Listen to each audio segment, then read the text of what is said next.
on the steps of City Hall, C. Jackson, and it was a turbulent time in the city of Springfield. The Octagon Lounge, which most of you should Google and really read about it and really think what that says, that was really the beginning of probably the civil rights movement as we know it in the city of Springfield. Relationships between the communities, black and brown, fired up, ready to go though. And as I think of Akers, and we were marching in a parade, Caribbean parade, and the mayor and myself, you know, we're pretty popular. We get a lot of shout outs, a lot of waves. I think on that day, you got more shouts and more waves than we did. We're going to put him at the end of the parade next year. I'm not going to march with him anymore. I can't take that. I just cannot take it. But on the backs of individuals, this individual has stood and continues to stand from a historical standpoint. He's the first black superintendent, but we could have had many black chiefs in the city of Springfield if the system had been right. Between the racism and the discrimination and the prejudices, many of our young, older blacks were left out. I start with Joe Budd. Joe Budd fought so much discrimination and racism. And you come down to Dean and Harold Clinton, the Clintons, and you talk about Burke the cop, and you talk about Lieutenant Colton. You talk about Lieutenant Seymour. You talk about Captain Davis, McAlpine, Todd the cop who used to patrol the square. These were many great men who were well qualified to hold the mantle of chief of police. But due to the system and the deck stacked against you, they never had a chance. But they fought the battle. And they had the bruises, and they had the scars, and the scars turned us inside out. And then I get to his dad. I knew his dad, and I knew his mother. Larry Akers Sr. was a motorcycle cop in the square. And he'd sit in front of that pizza shop over by them telephone booths. And he got C. Jackson so many times, I think C took another route. Because Larry Akers, I remember talking to him, and he used to talk to the young blacks. And he'd always say, he's about ready to throw in the key. He's about ready to give it up. But he didn't give it up because he knew years from then that this system was going to change. Fired up and ready to go. First black president, Barack Obama, historical. We had the first black female vice president, Kamala Harris. We've had Supreme Court justices. We've had a lot. We've had a lot of firsts. That many have qualified way before. There was a Barack Obama. There was Dr. King. There was Ben Swan, who they stood on his shoulders. This is what it's about. Upward mobility. And then the courage of this mayor. The courage. It does take courage. If you think this wasn't an easy call, there's a lot of competition that goes on. And only one can be superintendent. So, Your Honor, I want to thank you. And we've talked many. I really want to do that. You did a hell of a job in this appointment. And that's what it's all about. Upward mobility. Those who were trailblazers. Those who laid the foundation. Those who took the hits, took the pain, made the sacrifice. Never, ever forget where you've come from. Don't ever forget whose shoulders you have stood upon. Don't ever forget you didn't get there alone. You didn't get there. It's not that you're so great. You've done all these good things. People have made sacrifices for us to get where we are, to advance, to be the best we can be. It doesn't always work out that way, but this time it worked out that way.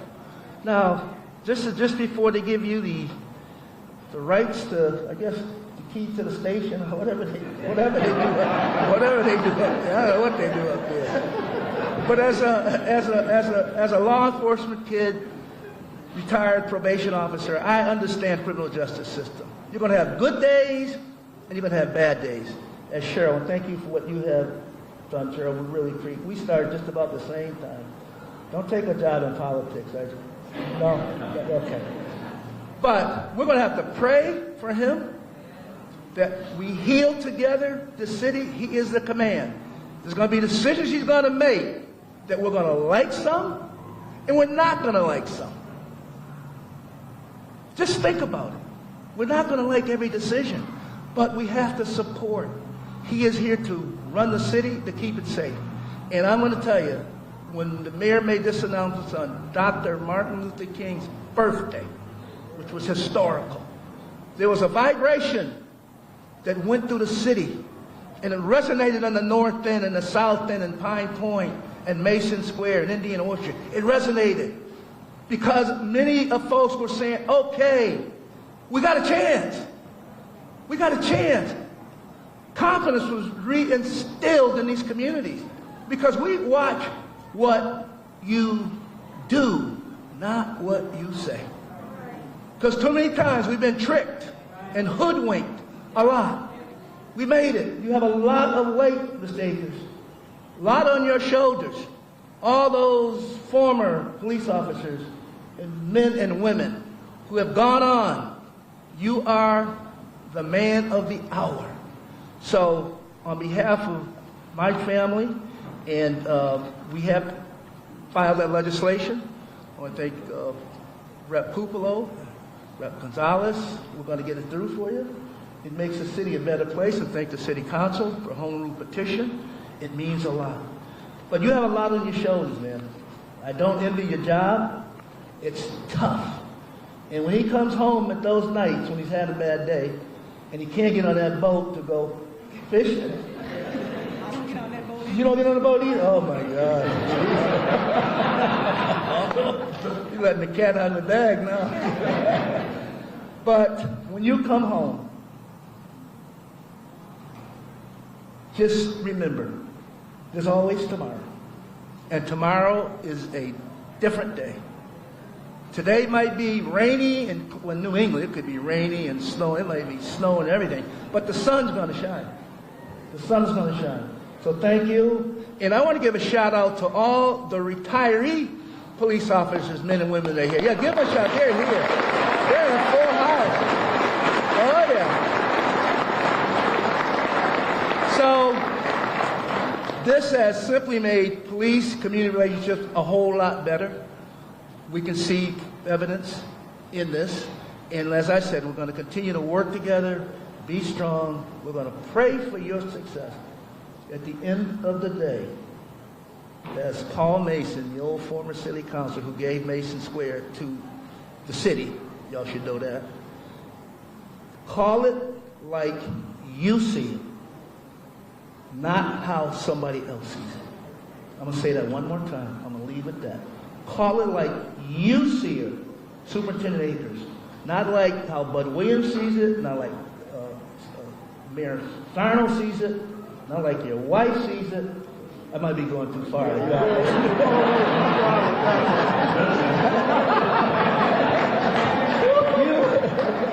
don't know, Mary. But, so I'm going to go fired up. He's ready to go. Fired up. He's ready to go. One more time. Fired up. He's ready to go. Thank you.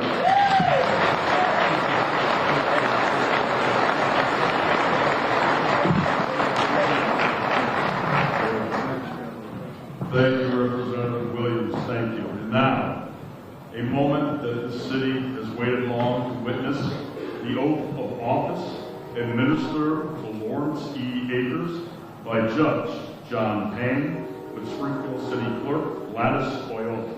After which, Mary Akers will then have the honor of pinning the superintendent's badge on her husband, followed by her personal reflection. Judge Gladys, there.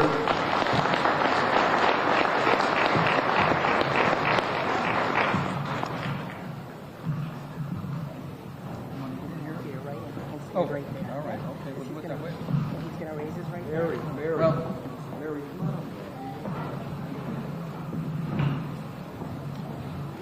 Superintendent, before we start, I just wanted to say I'm wearing these robes today for the first time in 3 years. And I'm doing it today because altogether this is a joyous occasion, but it's also a solemn occasion. And I want you to understand that. Although I have to tell you, Larry, that normally when I wore this outfit and I had somebody in front of me, it was just before I sentenced them. But this is a good sentence. This is a sentence for you and your family and for the city of Springfield. So with that, I would ask you, are you ready to take the oath of office as superintendent? Yes, sir, I am. And I would ask you to raise your right hand and repeat after me. I state your name.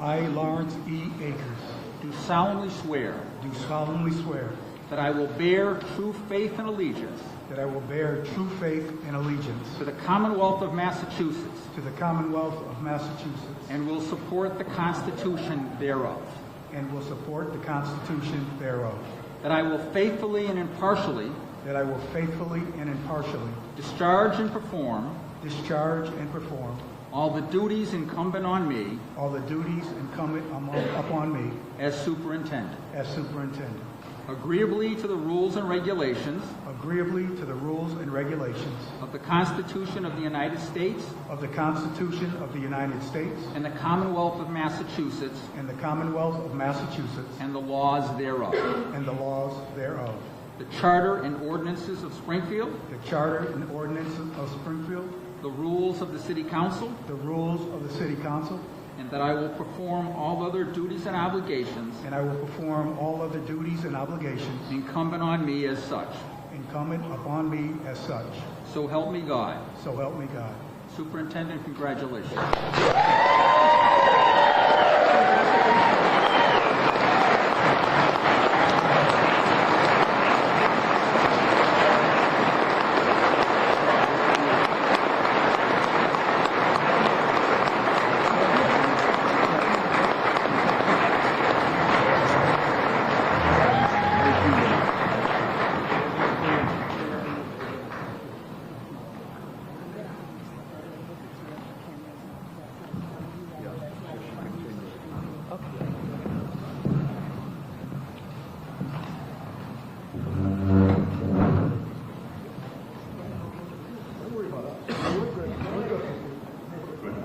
Ladies and gentlemen, the pivot. Beautiful little done.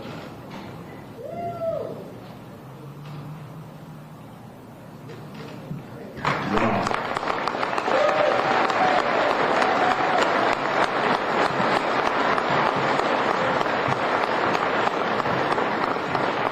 And now, ladies and gentlemen, Mrs. Mary Akers with her reflections.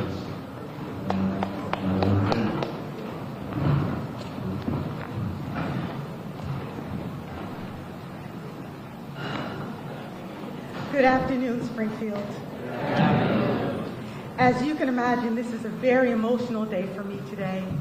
So I'm going to have to ask you for your grace and your understanding as I try to get us through my portion of the ceremony. On the best of days, I am not a public speaker, so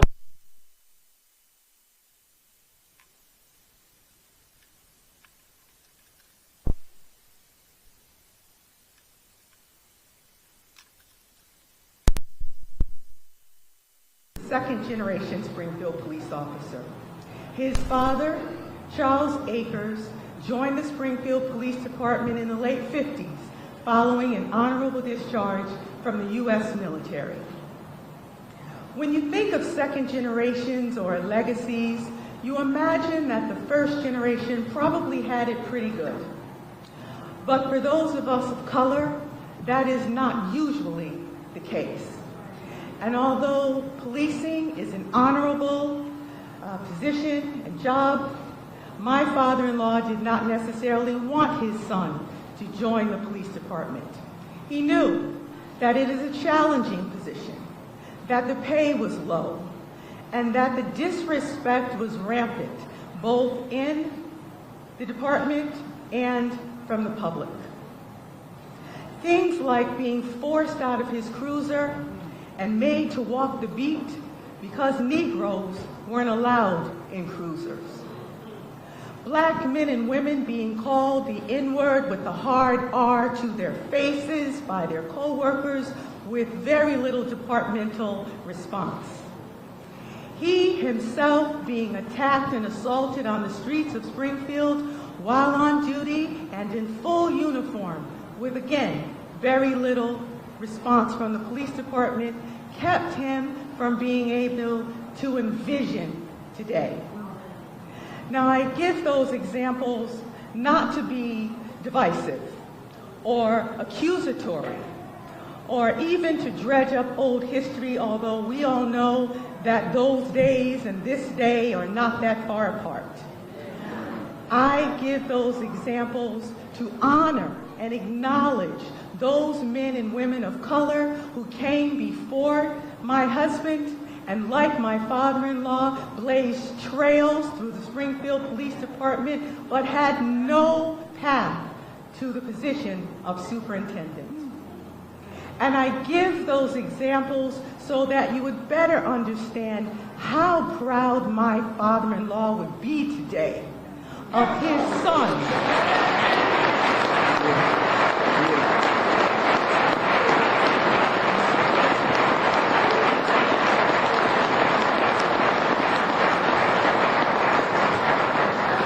Both his son and his adopted city of Springfield. For all of you here with us today, those who are here with us in spirit, the people who are in the hallways, out in the corridors, lining the walls, our state representatives, clergy, local activists, city council members, and the Honorable Dominic Sarno. I would like to acknowledge and honor your courage and determination to bring us from those days to this in one generation.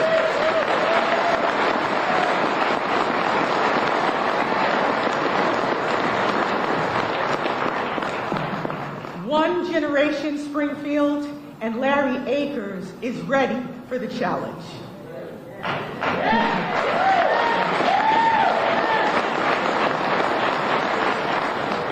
Now, as you know, being prepared is not always enough.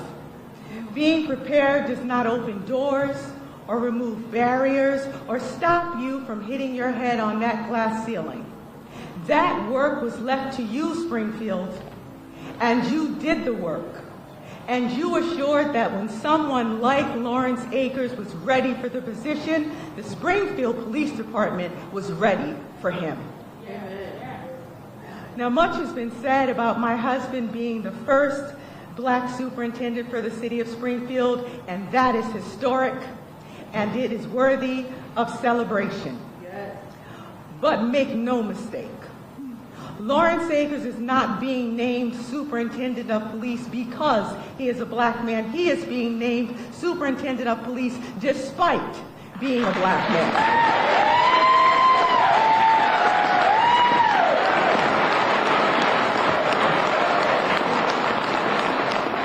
And that is all we marginalized people ask. And that is the space in which we truly celebrate today. So, I'm sure you've all heard the saying, if you stay ready, you don't have to get ready. And Lawrence Akers has been preparing himself for this position, unbeknownst to him, I think, because it's not on our vision board. This was not the plan. Since before his career in the police department began. He was preparing when he became the first black person to serve on the West Springfield Fire Department. He was preparing when he became the first black man to serve on the Detective Bureau for the city of Springfield. He prepared himself when he gained experience by serving as a patrolman in the Crime Prevention Unit, the Narcotics Bureau, the Robbery and Homicide Unit, the Detective Bureau, and what he is famous for, the Traffic Bureau. Right? Everybody talks about the traffic.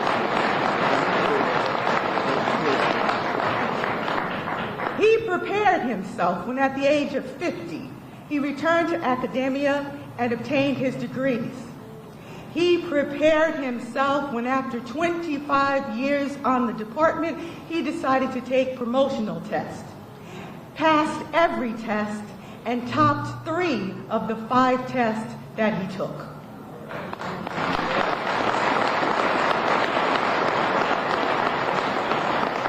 He prepared himself when he was named supervisor of the Uniform Division as a sergeant, of the Detective Bureau as a lieutenant, of the Special Victims Unit as a lieutenant. He was named the first ever MGM Gaming Enforcement Supervisor as a lieutenant. He prepared himself by being the commanding captain of the Uniform Squad and the Metro Unit captain. And he prepared himself when he answered the call to serve as interim Deputy Chief of Operations, even with less than 12 months to his planned retirement, which was on our vision board. And in his preparation, he made himself ready to become the next Superintendent of Police for the city of Springfield. To paraphrase the immortal words of Sam Cooke, it's been a long time coming.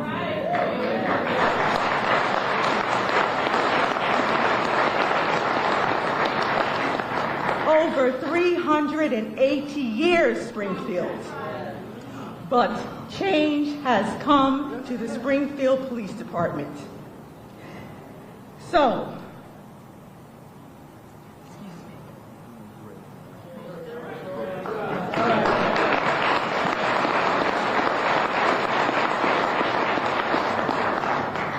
on behalf of my late father-in-law, Charles E. Akers, I am both proud and privileged to present to you for the first time his son, City of Springfield, Massachusetts, Superintendent, Chief, Commissioner, or General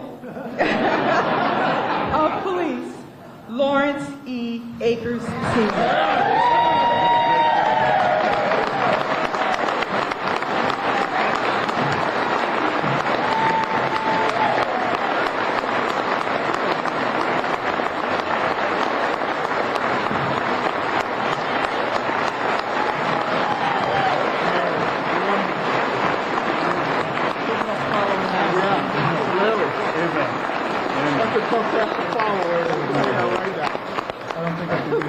Superintendent.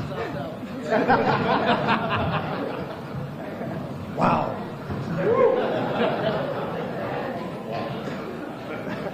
You know, my wife told me she wanted to speak. I had no idea what she was going to speak on. Once again, how about my wife, Mary?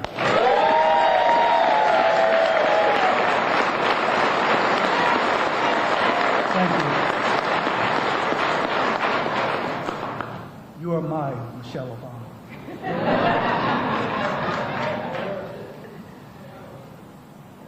So,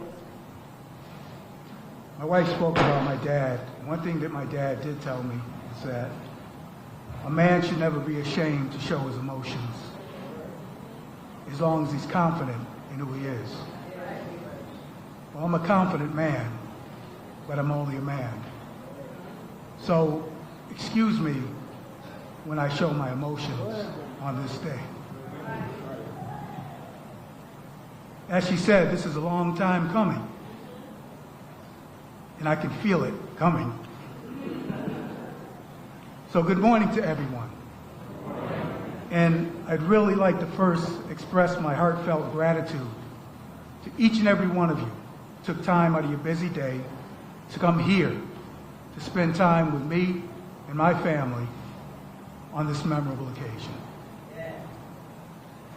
This is all somewhat surreal to me because I'm just a guy.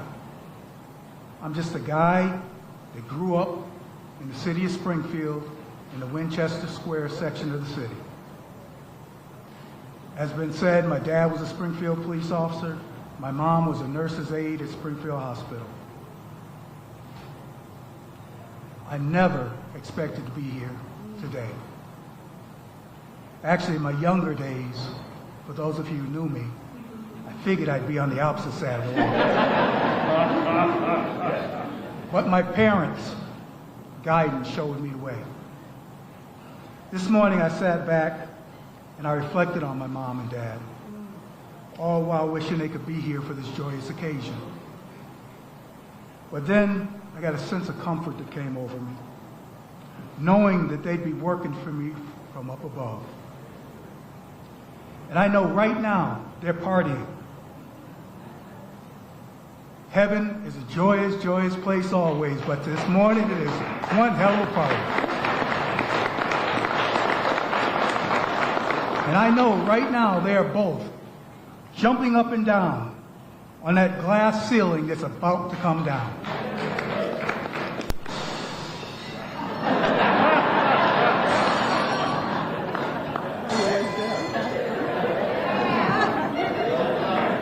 Ladies and gentlemen, that sound that you just heard is the glass ceiling crashing down in the lobby of the Springfield Police Department.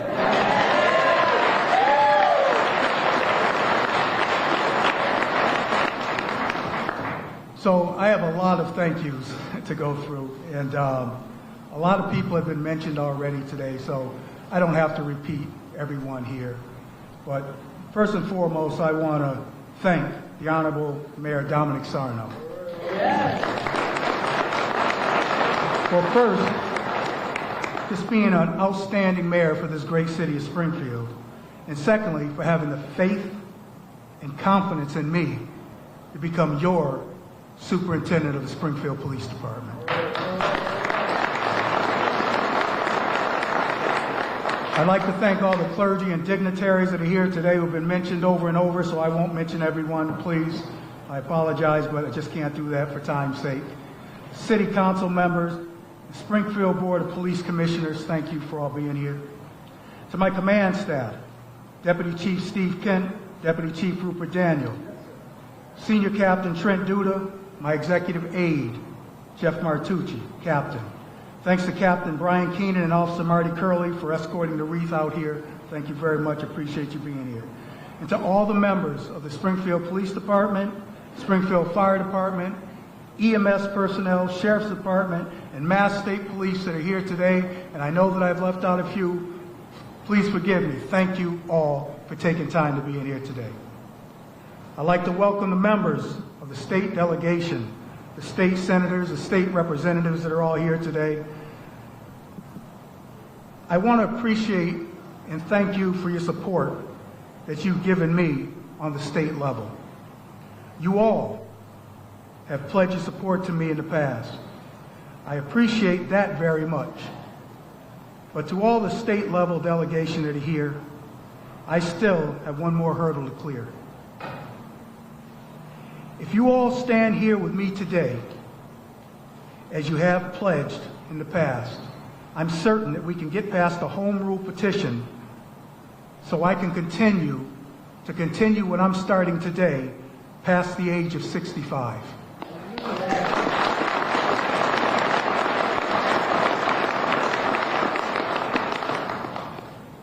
I need time to finish what I'm starting. And with your help, you can get me over the finish line. Let's work as a team and do what's best for the city. And please, don't let this historic appointment go to waste. Please don't allow the state to end my career and ruin the police department at a time that we're moving in a positive direction. Once again, thank you in advance for your continued support. Let's get the home rule legislation passed, please.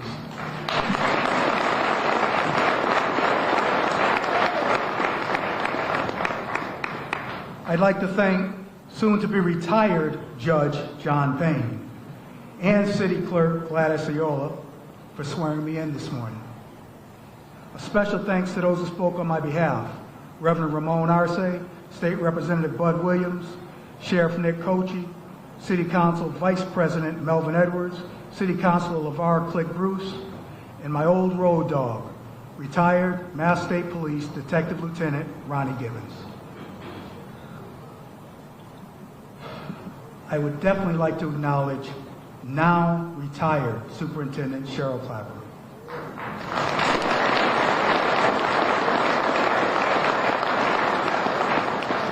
Cheryl, I appreciate you getting out of bed this morning and coming here. I mean, you just retired yesterday.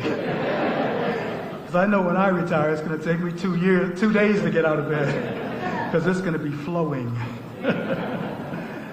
But, Cheryl, for you, I know that it's par for the course, because over the past 5 years, as your tenure as superintendent, I've seen the challenges that you faced, and I'm grateful for your guidance and the lessons learned under your leadership.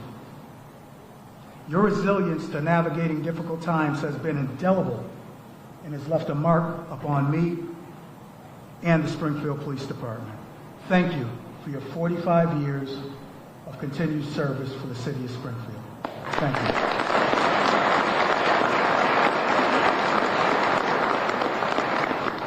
Only a few more thank yous, but I got to get them out of the way. I'd like to recognize the Springfield Mass chapter of the Buffalo Soldiers who are here today.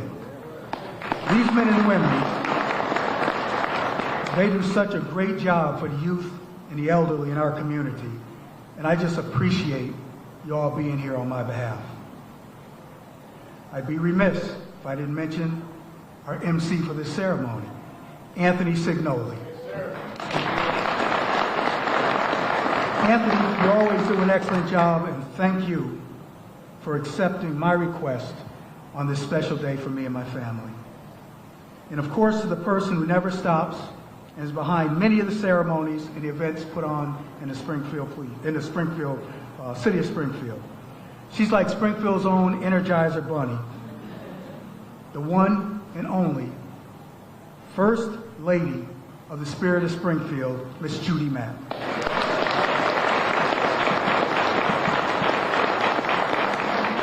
I also thank Judy's assistant, Amy Baring-Burke, who is a force behind the scene. Thank you, Amy. And to all the members of the Spirit of Springfield team, because without you, all of this wouldn't be taking place.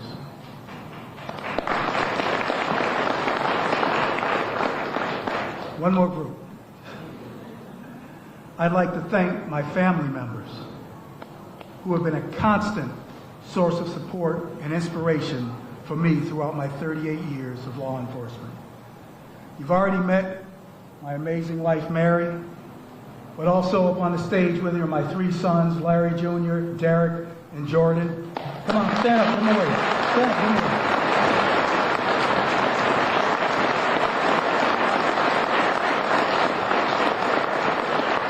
Okay, sit down. Give somebody a minute in the spotlight. My lovely family that's all sitting in the first couple to 3 rows here. I can't mention everyone, but I'll definitely mention my sisters, Pamela and Ingrid, all my grandchildren, my nieces, nephews, cousins. Oh, thank you very much. I really appreciate you being here. And, you all had a part in why I do this job. Whether it was you having a negative contact with law enforcement that made me want to stay on this job and make it a better place for everyone, or whether it was a very positive contact with law enforcement that made me proud to be a Springfield police officer, or just maybe something you said over the years when I was ready to give up on this profession. You're the reason I'm here.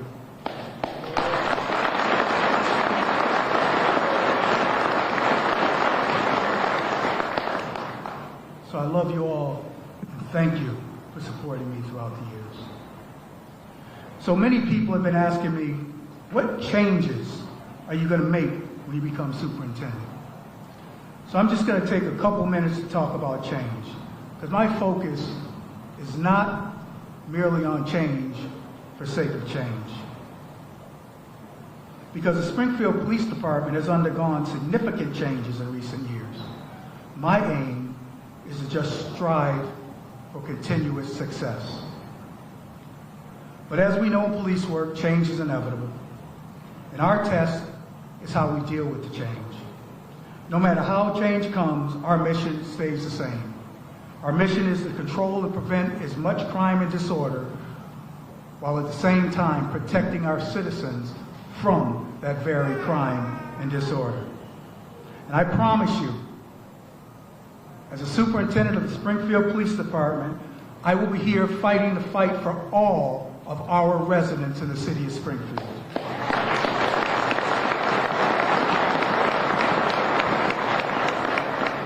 But if you really want change, look no further. This is change.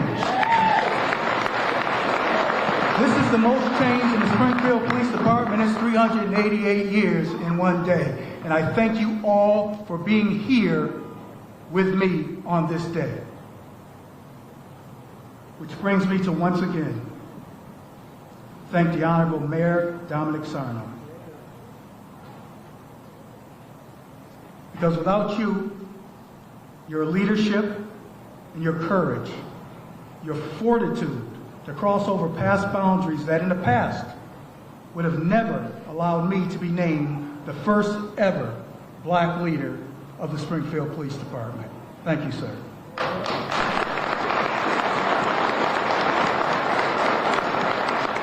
Now, I only mention this because whether I downplay it or not, this is a historical day for the Springfield Police Department and the city. And I'm proud to be here in the presence of all my family and all of you. When I am long gone, my children and my grandchildren will forever remember this day in the city of Springfield.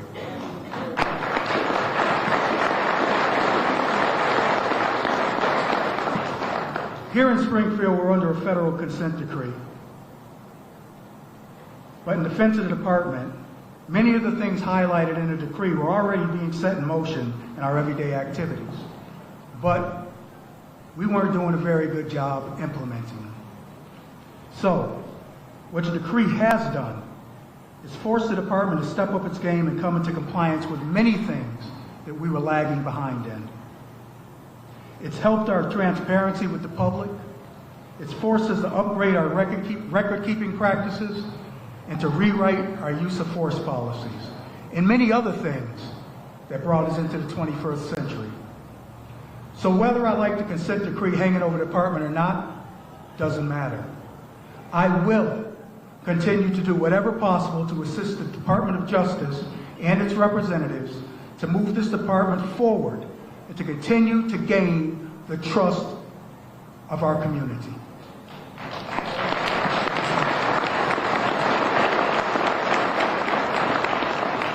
There are hundreds of good women and men in the Springfield Police Department that work tirelessly to make this city safer for our residents.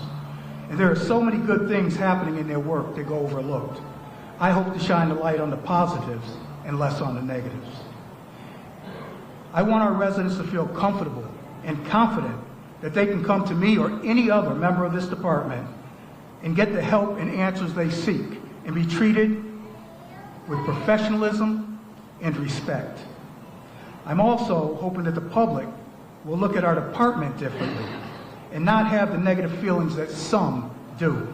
All I ask is patience and a chance. We're here to serve all the members of this diverse community. And I'm committed to building bridges of trust between the police and the public we serve.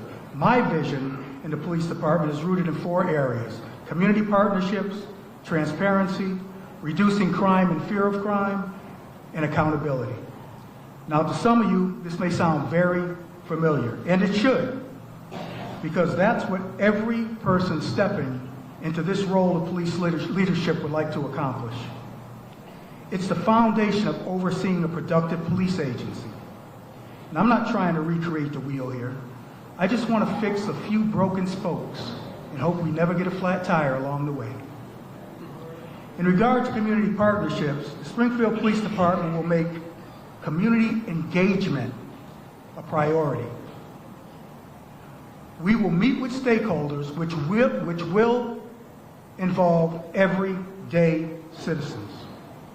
We'll listen to the residents, the business owners, the community organizations, so we understand their concerns and their needs. Because as a police department, we can't expect to build trust in our community if we just roll into an area, take control, make arrest, and roll back out, never to be seen again until it's time to make some more damn noise. We need to be in constant contact with the people who want to be part of the solution, not the problem. And I'm looking that one day the public will begin to gain more support for our police department. I'll be here fighting that fight.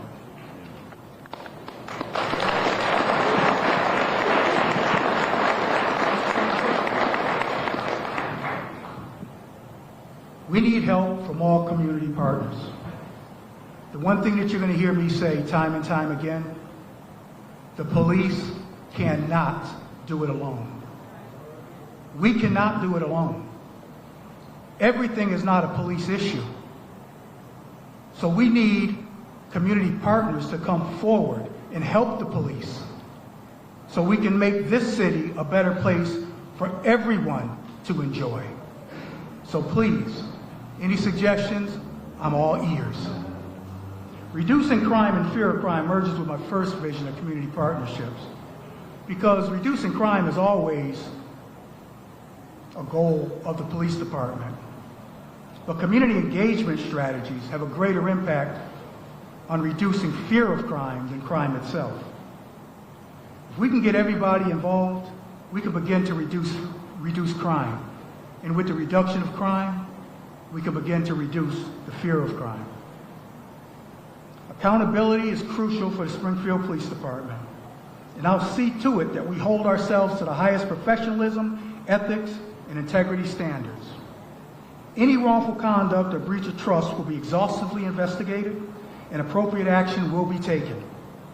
Every officer, from the superintendent to the newest officer, will be held to a higher standard and nothing but professionalism will be tolerated. And that goes for all of our civilian employees or anyone who works within the curtilage of the Springfield Police Department. To the men and women of the Springfield Police Department, I pledge fairness, respect, and unwavering support. Your dedication to serving this community is commendable, but many times it's overlooked. I'm committed to providing you with the leadership and resources needed to succeed. I will always do what's best for the department and will be impartial regarding any complaints against you until a thorough investigation is completed. To all my police recruits that are here today, I know that we're sitting in here. I think we need a bigger boat. So they had to get up and they had to move. But come forward, please.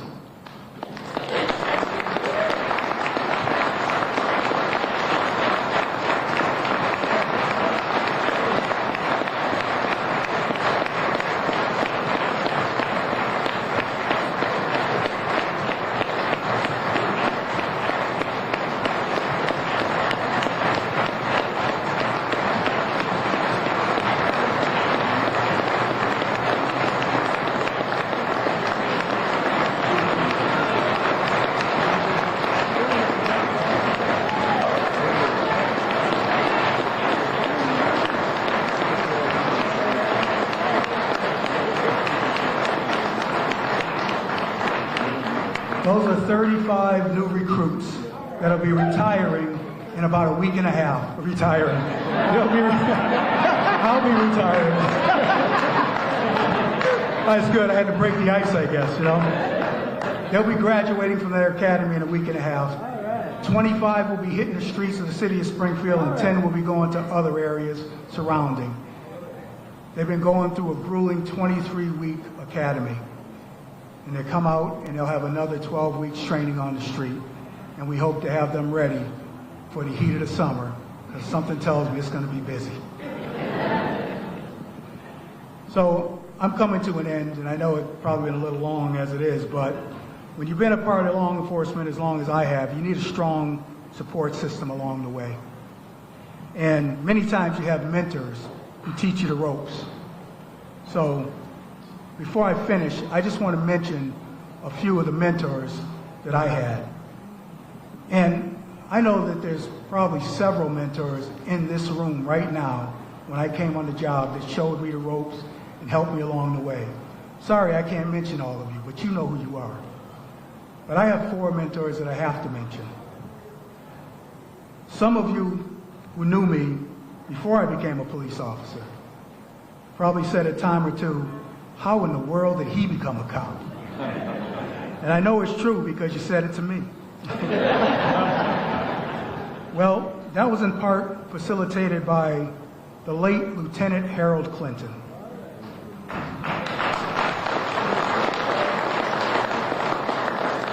In 1984, I was driving for Peter Pan bus lines when he approached me. And he said to me just before he boarded my bus to Boston, he said, "We need some good young men for the Springfield Police Department." I told him I had a little legal problem that was keeping me from getting on the job. But for the next 2 years, Mr. Clinton went out of his way to do everything that he possibly could to make sure I cleared up my legal issues and followed through with securing my place in the Springfield Police Academy in March of 1986. Lieutenant Clinton, if not for your persistence, I would not be standing here today. And I salute you, sir.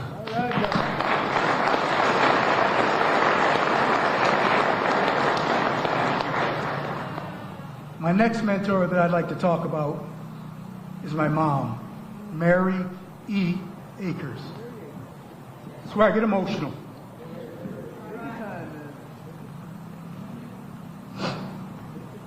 My mom worked as a nurse's aide at Springfield Hospital and then Bay State Medical Center on the 3 to 11 shift her entire adult working life. She was the disciplinarian of our family. She ruled with an iron fist. If we were being raised in today's society, no doubt in my mind she'd have spent time in prison.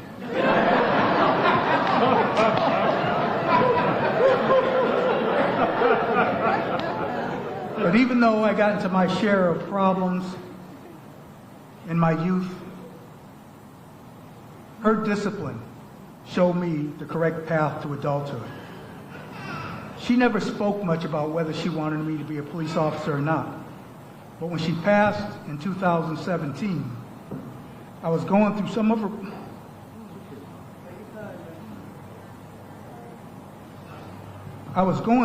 her belongings, and I found almost every newspaper clipping about my career neatly tucked away in her bedroom.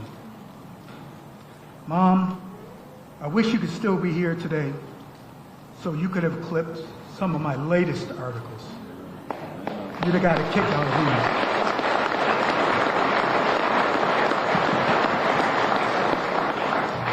these. Mom, I love you. I miss you dearly every day. Continue to rest in paradise.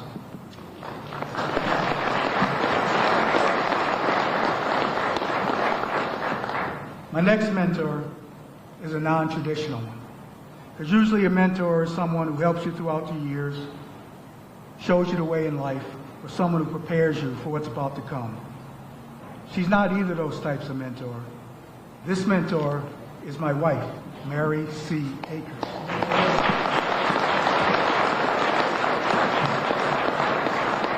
When I met Mary, she had only been in Massachusetts a very short time. And she took a job as the assistant to the athletic director at American International College. And I was a patrolman riding my motorcycle around. I was happy where I was on the job, but she was on a mission to better herself. What I didn't know is that she also had a mission for me. And she was going to pull me right alongside with her. She was insistent that I go back to school and started taking promotional exams. When I told her that I was just happy riding my brand new Harley around, she just gave me this look. And then she just continued to show me how to sign up for classes online. When things were difficult for me, she would even help me with my classes, all while she was completing her own master's degree. Mary is now the Executive Director of Work Opportunity Center and oversees several locations in Springfield and across Western Mass. And I don't have to tell you all what I've been up to these days. But what I can tell you, all of this right here, is because of her.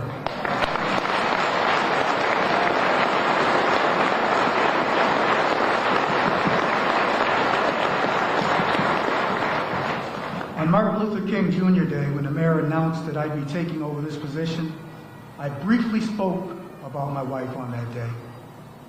And on that day, I called her my Coretta Scott King.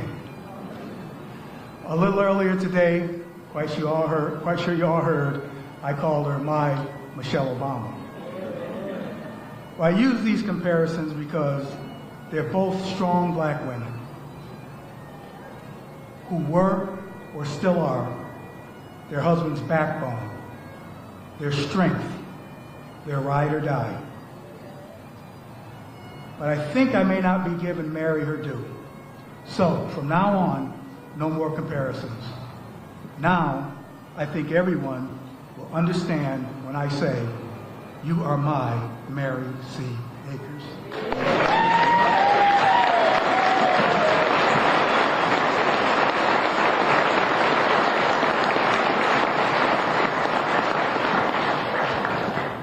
Almost there. The last mentor that I'd like to acknowledge is my dad, Charles E. Akers. Most people remember my dad riding around his own police motorcycle.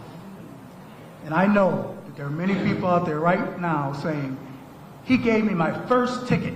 If I only had a nickel for every time I heard that, I wouldn't need to be standing up here. My dad spent 29 years on the department paving the way for people like me. I had a chance to be on the job with him for about a year and a half before he retired in 1987. He didn't want me to be a police officer, as Mary said earlier. He wanted me to stay on the fire department. But once I made up my mind, he walked me through the early years of the job.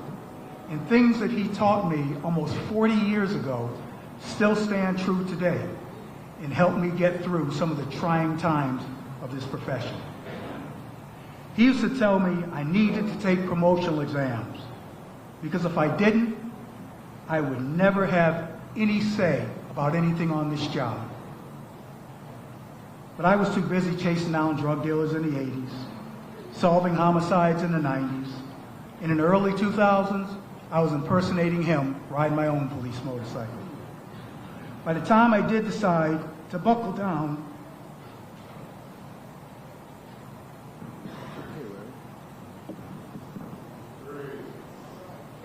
and go for promotion, he was going through some health problems. When I got promoted to sergeant in 2012, I couldn't wait to run over and show him my brand new shiny gold badge. But when I presented it to him, he just looked at it and he said, "What is this?" Dementia had taken his mind to the point that he had no memory of the job any longer. But even though I knew that he couldn't comprehend what I was saying, I promised him that I was going to go on with my promotions.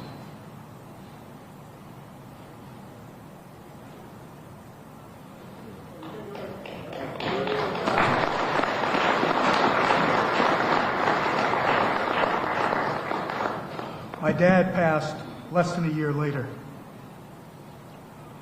Well, Dad, I hope like hell you can see me now.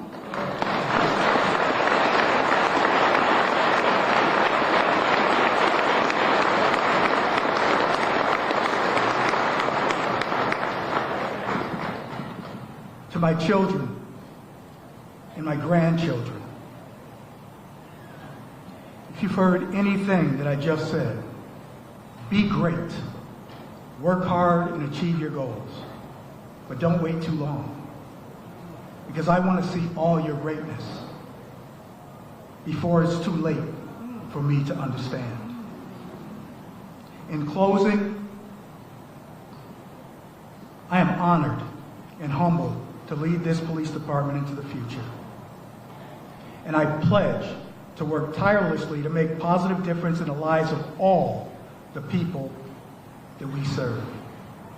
Together we can, and we will, build a stronger, safer, and more united city. In the words of Martin Luther King Jr., we need leaders not in love with money, but in love with justice.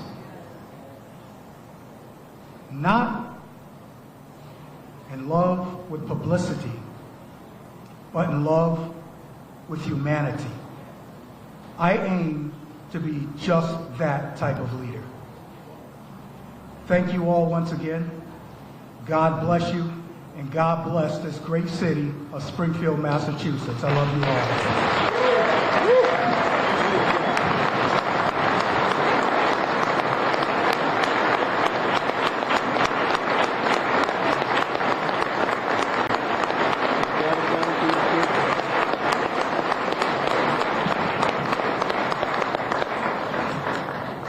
Wow. Thank you, Superintendent, so much so. Thank you all who have sat here today, who have been with us today, who have stood here for so long. Continue to stand long and support this man. Tonight, remember him in a prayer. Ladies and gentlemen, I'd like you to please stand for the retiring of the colors by the Springfield Police Color Guard, and then God Bless America, sung by Vanessa Ford. After all that, we invite you, Mayor Sarno and Superintendent Akers invite you to join them for some light refreshments downstairs in the lobby. Thank you, ladies and gentlemen.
Thank you all again. We'll see you downstairs. Thank you.